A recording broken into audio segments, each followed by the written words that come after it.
राज्यात पार पडलेल्या निवडणुकांनंतर आघाडी करण्याबाबत काँग्रेसच्या प्रस्तावाचा राष्ट्रवादी काँग्रेसचे नेते जयंतराव पाटलांनी आपल्या स्टाईलमध्ये समाचार घेतलाय। काँग्रेसचा प्रस्ताव म्हणजे उशिरा सुचलेलं शहाणपण असल्याचा टोलाही त्यांनी लगावलाय। आम्ही निवडणुकीपूर्वी आघाडीसाठी प्रयत्नशील होतो, त्यावेळी आघाडीचा निर्णय घेतला असता तर आज ही वेळ आली नसती, मात्र देर आहे दुरुस्त आहे अशा शब्दात जयंतराव पाटलांनी काँग्रेसवर टीका केली।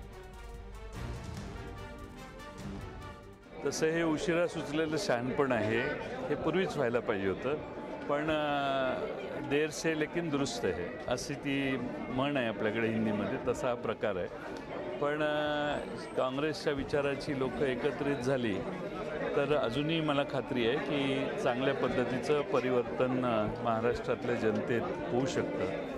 आज मला अपेक्षा आहे की दोन्ही काँग्रेस, राष्ट्रवादी काँग्रेस तर आमची सदैव धर्मनिरपेक्ष विचारांची आघाडी करण्यावर आग्रहानं भर देत आलेली आहे। काँग्रेसने असा निर्णय घेतला असेल तर त्याचं स्वागत आहे।